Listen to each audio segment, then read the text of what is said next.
Hi everyone. So let's talk about something that almost every Indian family has seen it, but a very few people talk about honestly. Why is it that a woman who was a loving mother throughout her life sometimes becomes a difficult mother-in-law? Not every mother-in-law, of course, many are wonderful, but when this happens, why does it happen? Because here is the interesting part. Most women do not wake up one morning and decide, well, from today onwards, I'm going to make my daughter in law's life miserable. That's not how usually it starts. It happens very slowly. And I think if we understand why, maybe we can stop the cycle. Let's imagine a mother. She spends 25 to 30 years raising her son, feeds him, worries about him, sacrifices for him. She knows every little thing about him, what he likes to eat and what makes him happy, what makes him upset. For years, she is the most important woman in his life. And then the time comes and he gets married. And suddenly, someone else becomes his partner. His priorities naturally begin to change, and rightfully so. Not because he loves his mother less, but because he's building a new family. And this is where many mothers begin to struggle. I know for sure the biggest emotion is not anger. No doubt about it. I know for sure it is fear. Fear of becoming less important, fear of being forgotten, fear of losing the relationship they spent building decades. Imagine spending 30 years being someone's first phone call, and now they call somebody else first. That can hurt, even if nobody is intending to hurt you. The problem is many mothers don't recognize that feeling. Instead of saying, I'm feeling lonely or I'm scared, it comes out as criticism. Oh, she doesn't know how to cook. She changed my son. He never used to do this before. Ever since she came. Da da da da da. Have you heard these sentences before? Familiar, right? The words sound like anger, but underneath there is often sadness. Another reason is identity. For many reasons, especially in our culture, their identity becomes being a mother only, and their whole world revolves around their children, their happiness, their routine, their purpose. And then one day the children grow up, and now what? I've been saying this for such a long time. If we haven't built hobbies, friendships, new goals, or our own life in our own different ways, we may start holding on too tightly to the only role we have known. And sometimes mothers are not fighting for control. They're not. They're fighting against emptiness. And those are two very different things. And then there is another layer. Many mother-in-laws simply repeat what happened to them when they became daughter-in-law. Think about it. How many women say, my mother-in-law treated me the same way? So instead of healing, the pain gets passed down, almost like a family tradition. Nobody wanted that.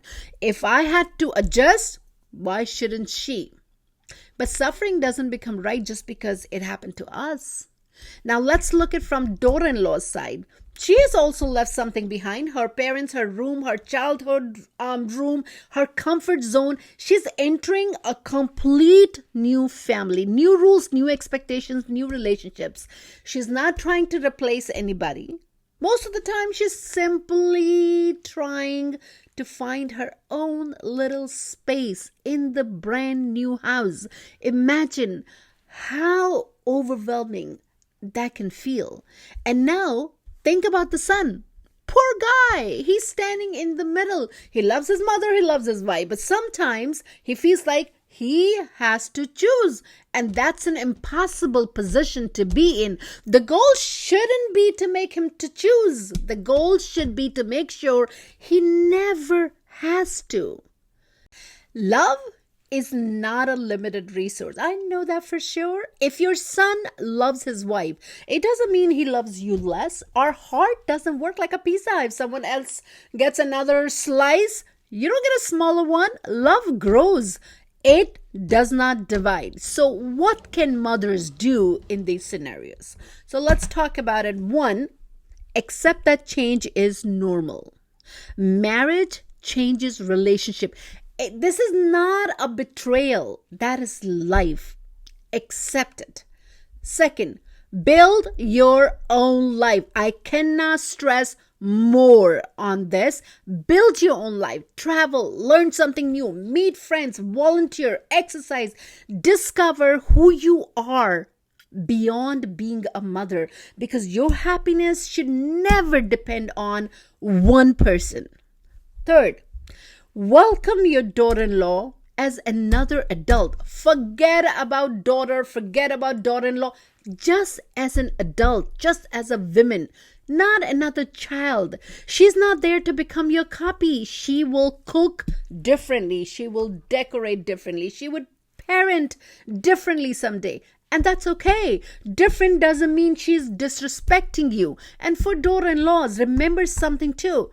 Your mother-in-law is also going through a transition. She may not express it well. She may not know how to express it. She may make mistakes, but sometimes behind the criticism is a woman who is afraid of becoming invisible.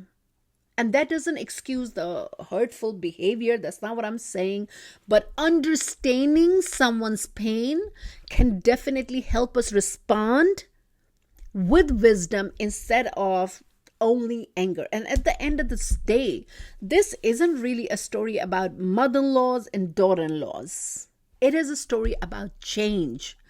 It is a story about identity, about letting go, about learning to love differently. The strongest mother are not the ones who hold on the tightest. They are the ones who raise independent children, bless their new journey, and create a beautiful new chapter for themselves. Because when a mother-in-law and daughter-in-law stop seeing each other as rivals, they can become something much more powerful. Let me tell you, two women supporting the same family, and that's the kind of legacy worth leaving. If this conversation made you think, I would love to hear your perspective. Please keep the comments respectful, because this is a very sensitive topic, but very close to my heart. Share your experiences, what you have learned, or what you wish families understood better. Let's have a conversation and not an argument. Thank you for watching.